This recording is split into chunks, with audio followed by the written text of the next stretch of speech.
Hi, I'm Bob Pittenger, and I lead the groups team here at Battlecreek Church. I want to welcome you to week 3 of the Abide study from John chapter 15.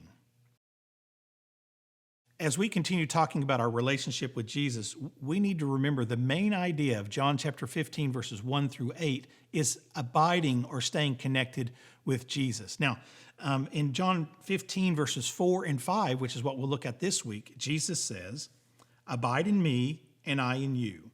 As the branch cannot bear fruit of itself unless it abides in the vine, so neither can you unless you abide in me. I am the vine, you are the branches. He who abides in me and I in him, he bears much fruit. For apart from me, you can do nothing." When we abide in Jesus, we produce fruit. In fact, he says we produce much fruit when we abide in him, a great harvest of fruit, that we begin to look more and more like him each and every day, showing the attributes of Christ. And so abiding only happens when we are connected to Jesus, and when we're abiding, what happens is we produce fruit. The question would be, though, is what does it mean to abide? Well, if we were to go to the Greek text and look at the word abide, we would see it means to remain, to continue, or to tarry.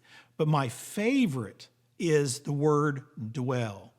To abide in Jesus means to dwell in Jesus. And so to abide in him is to dwell with him, to live with him, and spend time with him day in and day out. It's impossible for us as Christians to live the life that Christ has for us unless we dwell with him. By dwelling with him, I mean talking to him. And the Bible calls this prayer. Now, I have to be honest. Over my years of being a Christian, I've heard people just make prayer more difficult than what it really is. For me, praying is nothing more than talking to God like I'm talking to you right now. It's as if I'm sitting in a chair and God's across from me and we're just carrying on a conversation. I just talk to him. I don't try to use big words or theological words or speak Christianese or anything like that. I just want to talk to God and tell him, how much I love him and how much I appreciate him and how much I enjoy my time with him and how I'm thankful that he gave his son to die for me.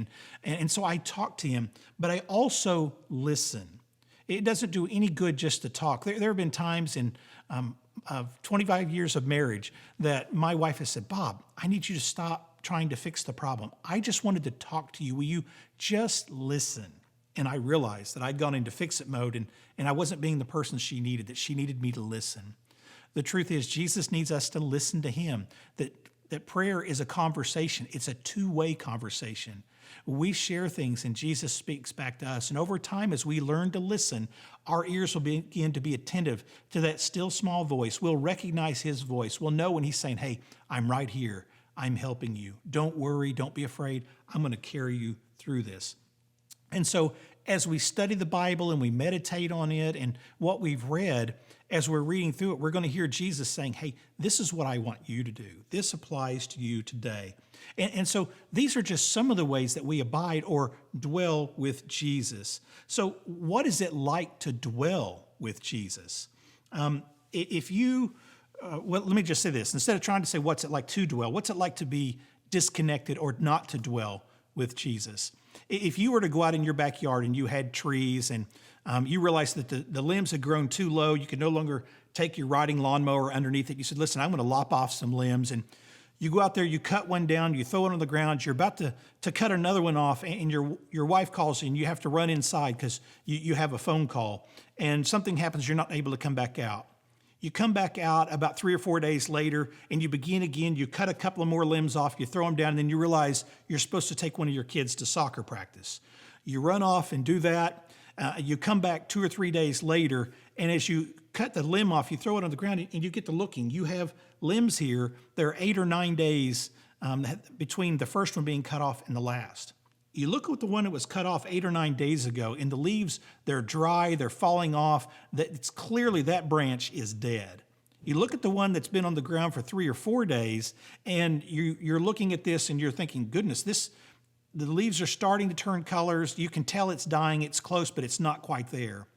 But if you look at the limb that you just cut off, the leaves look just like the ones on the tree. The branch looks just like the one on the tree.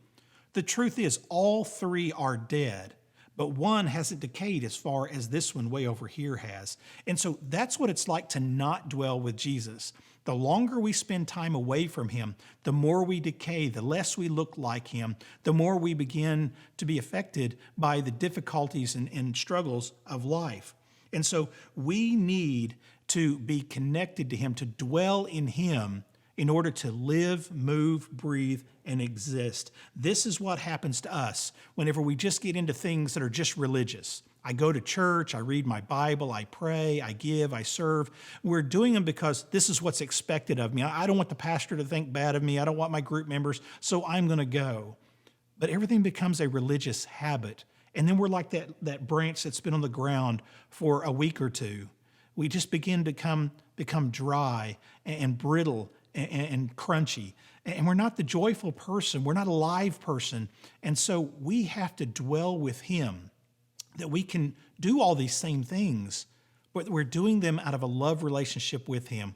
We go to church because we want to celebrate Jesus with our church family. We love to come together and sing and worship and hear Pastor Alex preach and then just to spend time together with our family and with God.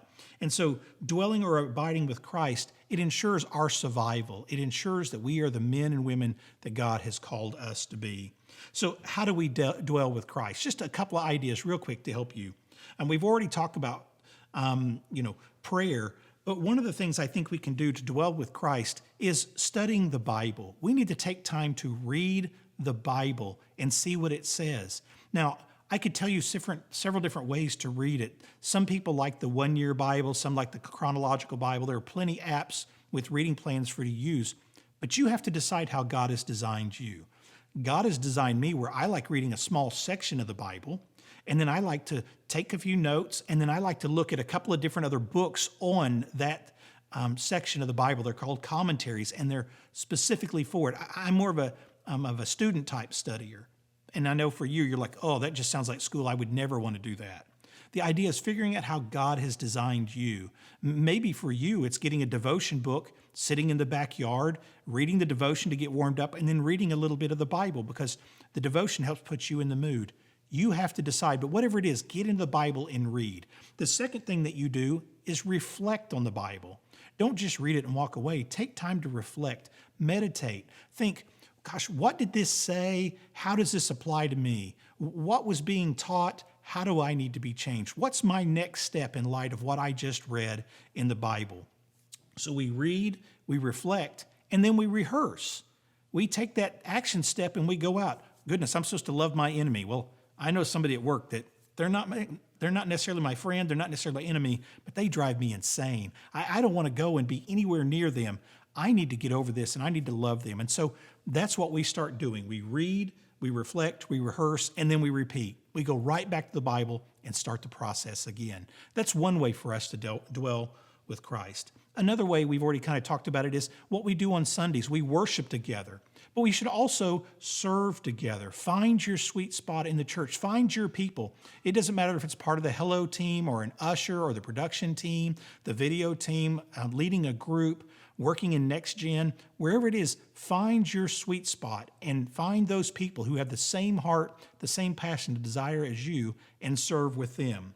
And the last one is grow together. And this is where we talk about community groups. The important thing about a community group is being together so that you can grow together. When we continually dwell with Jesus, we will begin to look more and more like him and produce a great fruit. So now as you enter your discussion time tonight, think about what it means to dwell with someone. Talk about that relationship, about what it's like to dwell with someone, be it your parents, your spouse, a roommate, a friend from college, whatever it is. Talk about what it's like to dwell with someone and how that compares to dwelling with Christ. Also, maybe take some time and talk about a time you had when you were not really dwelling with Jesus and what your life was like and how it's different now that you have a regular time to not only dwell with him, but connect with him and walk with him and talk with him. And then lastly, share about how joyful life is when you are dwelling with Jesus. I hope and pray that you have a great discussion time tonight through this study as you will continue urging one another on to grow in your journey with Christ.